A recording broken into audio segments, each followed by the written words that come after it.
హైదరాబాద్ ఎల్బీనగర్లో గోడ కూలి ముగ్గురు మృతి చెందారు, మరొకరికి తీవ్ర గాయాలయ్యాయి. ఇక మరింత సమాచారం మా ప్రతినిధి రమేష్ అడిగి తెలుసుకుందాం.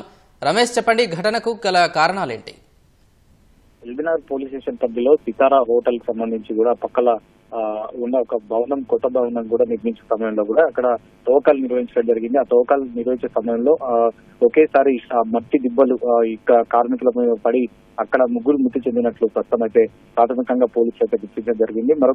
ఒకరికైతే తీవ్ర గాయాలంటూ తెలుస్తుంది. అయితే ఈ ఘటనకు సంబంధించి కూడా తెల్లారిలోని ఆ తవ్వకాల వల్లనే ఇదంతా జరిగిందని చెప్పి కూడా ప్రాథమికంగా పోలీసులు అయితే ప్రస్తుతం వివరాలు అయితే సేకరిస్తున్నారు. ఆ మృతి చెందిన వాళ్ళు ఎవరై ఉండొచ్చు అనేది కూడా ఇంకా వివరాలు అయితే ప్రస్తుతం అయితే పోలీసులు అయితే సేకరిస్తున్నారు. ఆ ఘటనలో ఆ కార్మికులు, ఎందుకంటే ఈ రోజు ఉదయం నుంచి కూడా దాదాపు ఒక 10 మంది దాకా కూడా కార్మికులు అక్కడ పనిచేయడానికి వచ్చినట్లు కూడా ప్రాథమికంగా అధికారులు గుర్తించడం జరిగింది. దాంట్లో మృతి చెందిన వాళ్ళు మరి ఎక్కడి వారు, తర్వాత వాళ్ళకి సంబంధించిన కూడా ఎవరు అనేది కూడా వివరాలు ప్రస్తుతం అయితే అధికారులు అయితే సేకరించిన పరిస్థితి అయితే ఉంది. అయితే గాయపడిన కార్మికుడైతే ప్రస్తుతం దశరథుని కామినేని ఆసుపత్రికి అక్కడ ఉన్న స్థానికులు అయితే ప్రస్తుతం అయితే 198 ద్వారా కూడా స్థానికులు అయితే తరలించిన పరిస్థితి అయితే ఉంది. కానీ లోపల్లో ఇంకా ముగ్గురు సంబంధించి కూడా వివరాలు అయితే సేకరిస్తున్నారు. వీరు ఇతర రాష్ట్రాలకు సంబంధించిన బీహార్ వాళ్ళుగా ఉన్నట్టు కూడా ఒక అనుమానం అయితే వ్యక్తం చేస్తున్నప్పటికీ దాంట్లో పూర్తి స్థాయిలో వివరాలు అయితే పోలీసులు అయితే సేకరిస్తున్నారు. ఈ ఘటనకు సంబంధించి ఉటావటిగా సమాచారం తెలుసుకున్న డిఆర్ఎఫ్ గాని, తర్వాత అధికారులు ఆ ఘటనా స్థలాన్ని చేరుకొని సహాయక చర్యలు అయితే ప్రస్తుతం అయితే చేపడుతున్నారు. కేవలం ముగ్గురు మాత్రమే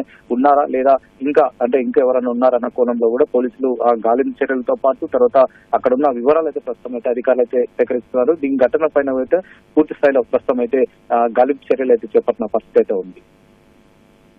రమేష్, దీనికి సంబంధించి హోటల్ సిబ్బంది ఏమంటున్నారు?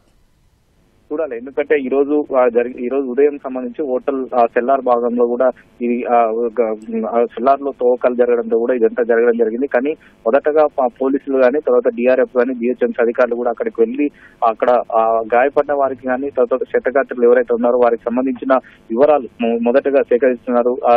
ఈ హోటల్ కి సంబంధించి మరి అధికారులు వారికి సంబంధించి కూడా వివరాలు రాబట్టే ప్రయత్నం, అసలు ఎందుకు ఈ తవ్వకాలు జరపాల్సిన అవసరం వచ్చింది, తర్వాత వీటికి సంబంధించి కూడా ఎలాంటి సంబంధించి కూడా జాగ్రత్తలు తీసుకున్నారు లేదనే కోణంలో కూడా ప్రస్తుతం పోలీసులు అయితే ప్రాథమికంగా దశలో దర్యాప్తు అయితే చేస్తున్నారు. కాబట్టి ముందుగా ఎవరైతే గాయపడిన వారు కానీ, తర్వాత లోపల మృతి చెందిన వారు ఎవరున్నారు అని వాటిని వాళ్ళని అయితే వెలికి తీసే ప్రయత్నం ప్రస్తుతం అయితే క్షతగాత్రులతో పాటు మృతి చెందిన వారు ఎవరైతే ఉన్నారో వారిని బయటికి తీసే ప్రయత్నంలో ప్రస్తుతం అధికారులు ఉన్నారు. కాబట్టి వీటిపైన కూడా అంటే హోటల్ కి సంబంధించి కూడా అధికారులతో కూడా అధికారులు, హోటల్ సిబ్బంది కానీ, హోటల్ నిర్వాహకులకు సంబంధించి కూడా వివరాలు అయితే సేకరించే ప్రయత్నం ఉందో మొదటగా వీళ్ళనైతే ఎవరైతే మృతి చెందడం జరిగిందో మృతికి సంబంధించి కానీ వారి వివరాలు, తర్వాత ఇంకా ఎవరున్నారన్న కోణంలో మాత్రమే గాలింపు చర్యలు చేపడతారు. కాబట్టి ఇవన్నీ అయిపోయిన తర్వాత హోటల్ కి సంబంధించి మరి వాటి హోటల్ నిర్లక్ష్యం వల్ల ఏదైనా జరిగి ఉందా, హోటల్ కి సంబంధించి కూడా ఎలాంటి జాగ్రత్తలు పాటించడం పోయినట్లయితే వారిపైన.